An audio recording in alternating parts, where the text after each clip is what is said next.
Dans Marc 11, 12 à 14 et 20, nous est relaté un événement à Béthanie. Près de Béthanie, notre Seigneur vit un figuier avec ses feuilles. En tant que créateur, il aurait pu faire que cet arbre produise du fruit alors même que ce n'était pas la saison.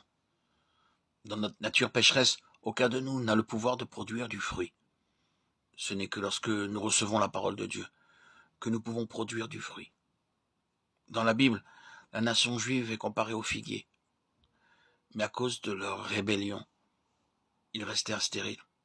Ils eurent le privilège d'avoir des prophètes de Dieu et la parole de Dieu. Il ne leur envoya pas un prophète seulement, mais beaucoup qui donnèrent le message à cette nation particulière, avec puissance et autorité. Dieu parla par Ésaïe, Jérémie, Ézéchiel et bien d'autres. Mais ils tuèrent leurs prophètes. Ils ne pouvaient pas recevoir leur message, parce qu'ils n'avaient pas le désir de lui obéir. Et sans obéissance, ils étaient stériles. Le temps de Dieu était arrivé, où ils allaient être jugés en tant que nation. Comme en témoignage contre eux, le matin suivant, le figuier était devenu sec. Le Seigneur Jésus prophétisait encore que cette nation l'avait complètement rejeté. Pendant 3 ans, le Seigneur était allé vers eux encore et encore, mais ils ne voulurent ni l'accepter, ni croire en lui. Aussi, en tant que nation, elle fut rejetée et devint stérile. Ceux qui ont une foi vivante peuvent devenir fertiles. C'est la raison pour laquelle il est fait référence à la foi dans Marc 11, 23.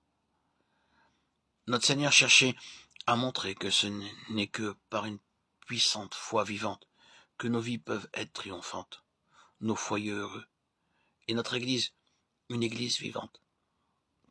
Il ne manque pas de connaissances aujourd'hui, mais il y a un grand manque de foi. Le peuple de Dieu est devenu stérile par manque de foi. Lorsqu'ils veulent de l'argent, ils commencent par mendier. Ils parlent beaucoup de la foi de Dieu et de sa puissance. Mais lorsqu'ils veulent de l'argent, ils mendient, empruntent ou ils calculent. Ils omettent d'exercer la foi pour la victoire ou pour leurs besoins. Si nous voulons être de vrais co-ouvriers de Dieu, nous devons nous confier en lui entièrement et uniquement et exercer une foi forte en ce qui concerne tous nos fardeaux et nos activités. Dans Marc 11, 19, nous est relaté la visite suivante. La 6e du Seigneur Jésus à Béthanie. Après avoir chassé les gens du temple, au verset 15 à 17, notre Seigneur est de retour dans la ville. Cela avait été une très rude tâche pour le Seigneur Jésus-Christ. Il avait montré de l'amour et de la compassion à tout le peuple. Mais parce qu'il ne l'avait pas accepté, il devait être jugé. Il avait renversé les tables et avait chassé les gens avec un fouet. Il se sentait très triste et retournait à Béthanie, où il trouverait repos et satisfaction. À Jérusalem, ce n'était que chagrin, reproche et peine.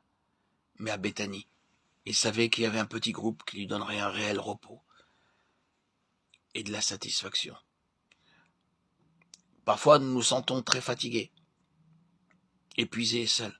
Et parce que nous savons que nous ne pouvons pas partager ce chagrin, cette peine et ces fardeaux avec d'autres gens ou avec nos voisins, nous voulons aller à la maison où nous pourrons les partager avec nos parents, notre épouse ou notre famille. Le Seigneur Jésus-Christ alla à Béthanie avec le même désir.